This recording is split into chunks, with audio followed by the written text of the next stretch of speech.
Hi there, my name is Shannon Burke. I am a certified functional manual physical therapist. I treat chronic conditions here in Maryland. I've been a therapist for 21 years, and in those 21 years, I've gathered some information and some tips and some tricks. And in an attempt to give back during the pandemic, I have created some videos to pass on the information to you guys. I do have to stipulate that I am a physical therapist, but I'm not your physical therapist. And so if there are any questions or concerns around any information that I'm giving you, please contact your physician to ask them. Today I'm going to be talking about ergonomics. Now, ergonomics is the study and science of the safety and efficiency of someone's workplace. There are physical therapists and occupational therapists that actually do this for a living. They go into different workplace environments hired by large companies to analyze their employees' workstations so that they are the most safe that they can possibly be, which will make them the most efficient. I am not one of those experts. I do not do this on a regular basis. However, I do treat chronic conditions. And when you treat chronic conditions, you have to treat the whole person. That means that not just their physical body and their pain, but you need to help assess all of their functional activities. And that being the case, I do have some tips and some tricks around ergonomics and the way that your workplace is set up. And because of the COVID pandemic, there are a lot more people that are actually sitting at their computers for a lot longer. People that didn't used to sit at computers at all are now having to sit at computers.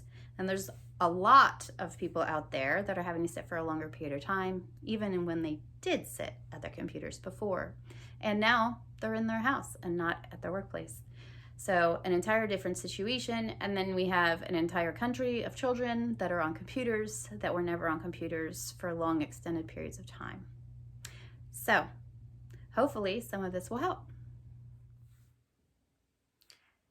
Now, I was able to convince or coerce my husband into helping me show you guys exactly what a good workstation might look like.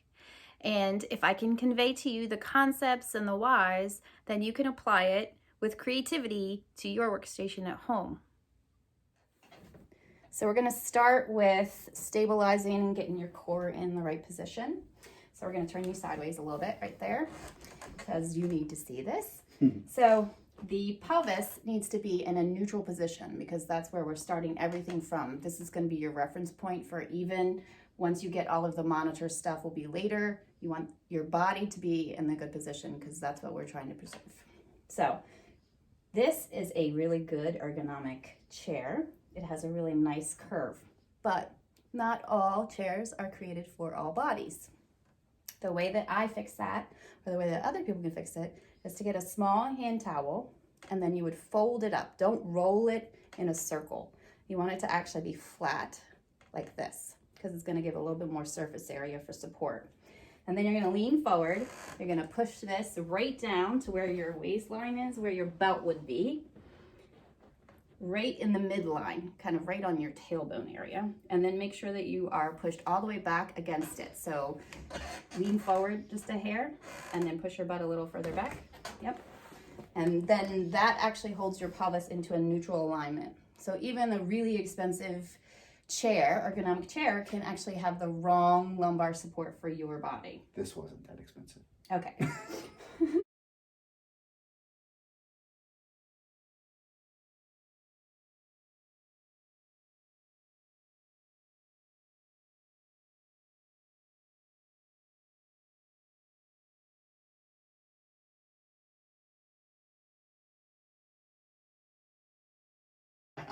So then from that stable pelvis, now this is good, and now you need to start referencing out into your body.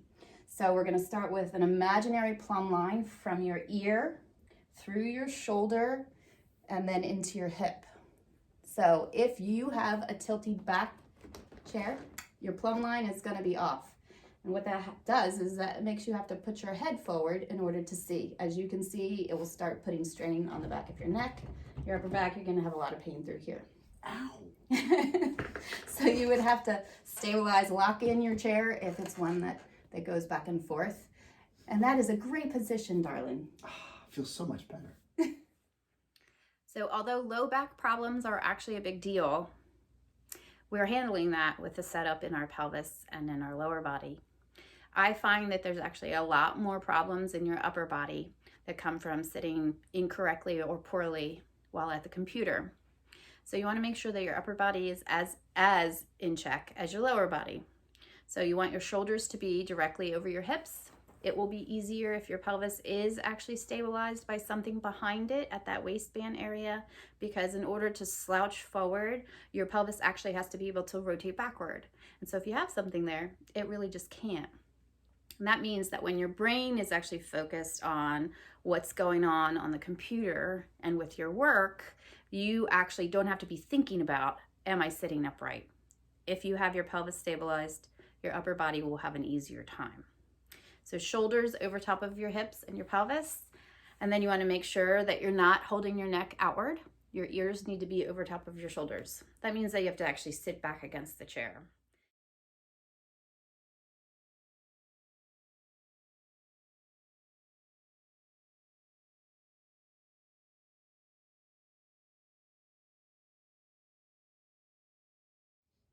So,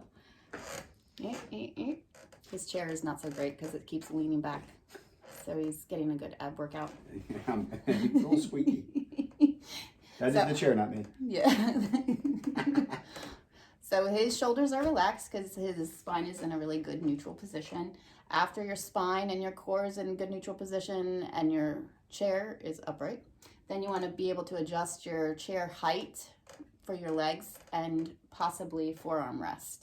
You want your elbow at 90 degrees to 120 degrees with something supporting your forearm. That way your body has to use the least amount of effort to hold you in position while you're working, because your brain is going to take over and your body is not going to be something that you're paying attention to.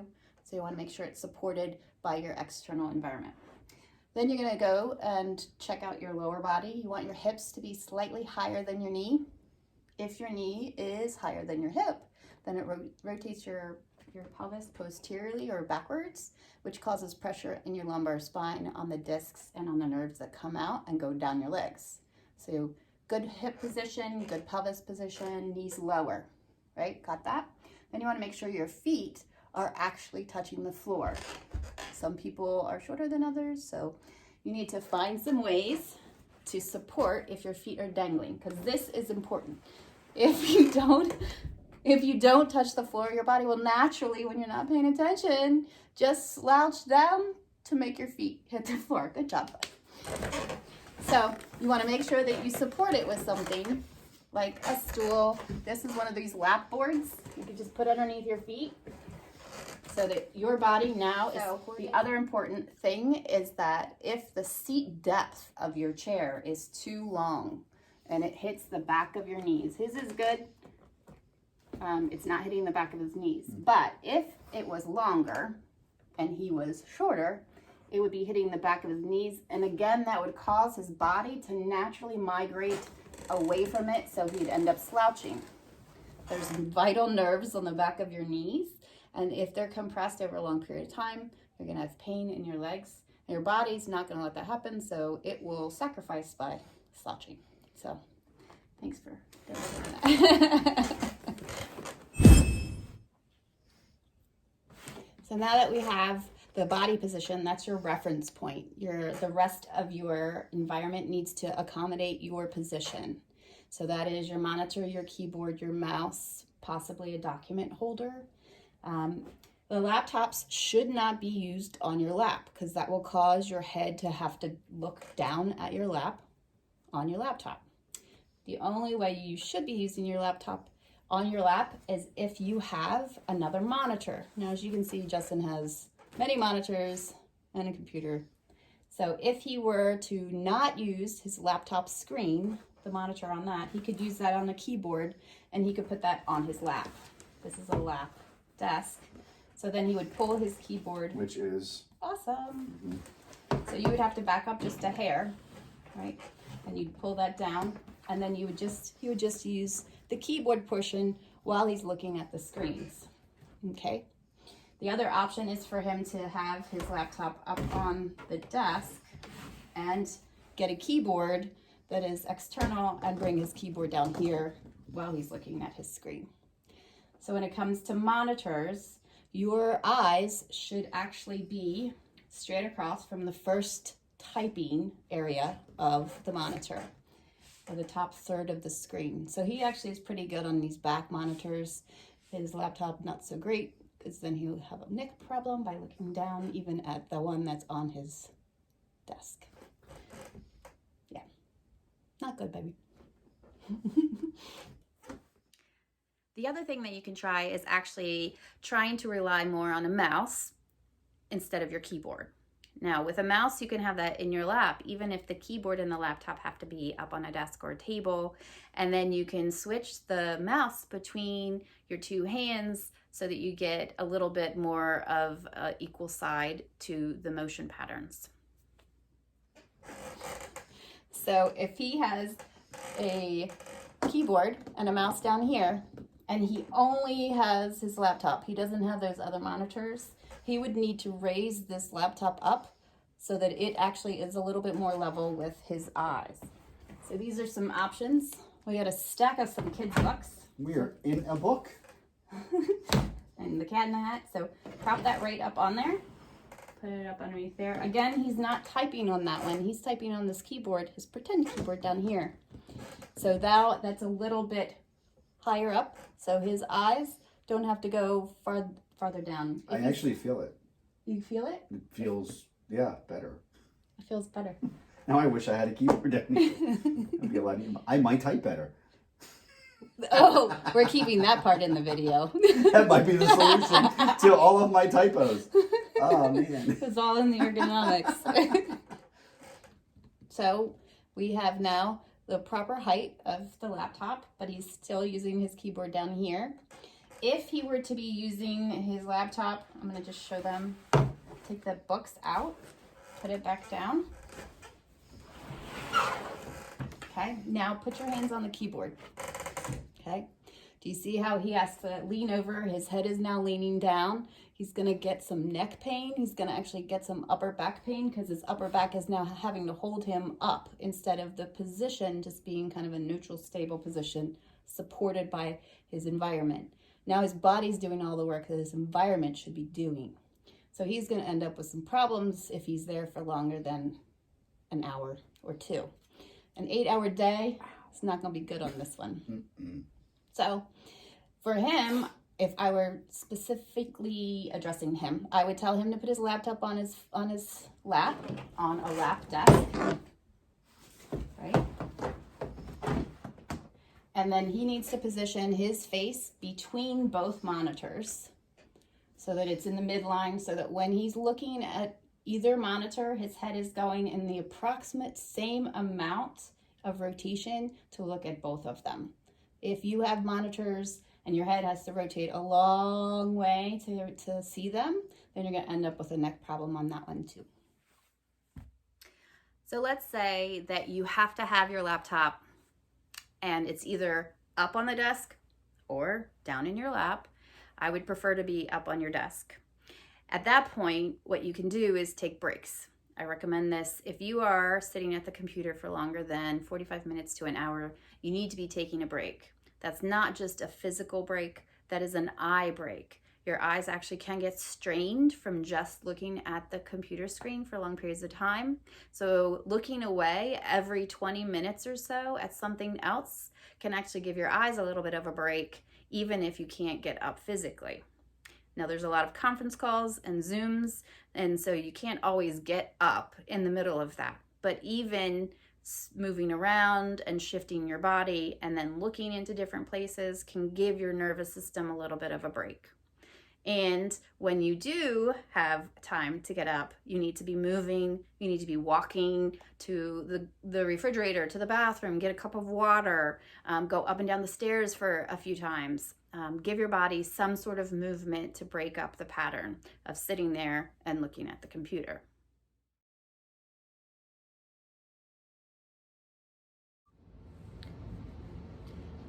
So during your break, you want to make sure that you're stretching. Anytime that you stretch, you want to make sure that you're holding for at least 30 seconds. It takes about 30 seconds for your muscle to tell your brain to relax. and for your brain to get the message back to your muscle that lets it relax. So minimum of 30 seconds on both sides. You want to stretch the things that are being shortened by you sitting there at the computer. That's the back of your knees, that's the front of your hips, and that is the front of your chest. So to stretch the back of your knees, you can do hamstring stretches. That's mostly what's back there. You can do that in a number of ways.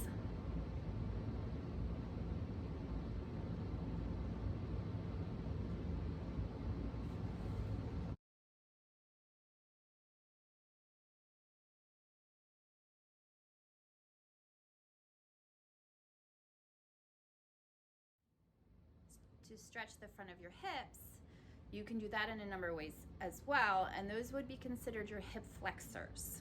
So you can do that standing up, lying down, or even sitting.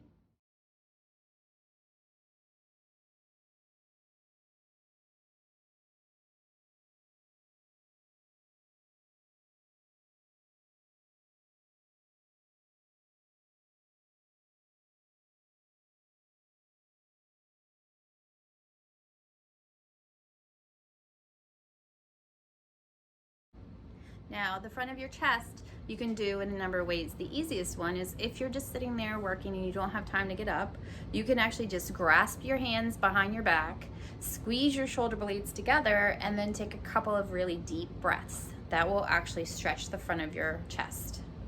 One of the ways that you can also stretch your chest is the doorway stretch. Now, you can pair this with going to the restroom.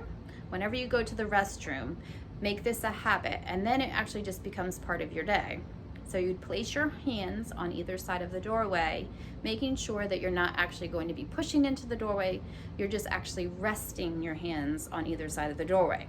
You are about 1 to 2 steps in front of the doorway, and then you're going to choose a leg, whichever leg. You're going to step like a lunge into the doorway. You don't want to step through the doorway because that can overextend and stretch too much on your chest. You don't want to have both legs and leaning in because that can actually arch your back and cause pain. So you're stepping right into the doorway. It should actually cause a stretch across here. If it's painful, then it's too much. Then you need to back up a little bit and not stretch as much. And then while you're there, holding it for 30 seconds, making sure you're doing some really deep breathing. That actually can help with anxiety and stress. There are a lot of apps and some software out there that you can install. I don't have any recommendations. There's lots out there that you can install that will assist you by reminding you to get up and take breaks. When we're sitting in front of the computer, it can get almost hypnotic. And before we know it, we've been sitting there for hours. And usually the first time that we remember to take a break is when a family member interrupts us or when a physical pain interrupts us. And because we don't want it to get to that point, we want to be preemptive. You can set yourself up for success by setting alarms on your cell phone for every hour or so that you are reminded to get up and take a break. You will be saving yourself and possibly your future physical therapist a lot of work, pain, and suffering. Thanks so much for watching. I hope that some of this helped. If you would like to be updated when I post a new video on a new topic, please subscribe to my channel. Please post any suggestions that you have for future topics in the comments. And you can also follow me on Facebook under Shannon Burke, Weather Wife. My husband, who was my assistant earlier, is actually a meteorologist. So Weather Wife here. Thanks so much, and I hope all is well. Be safe, everyone.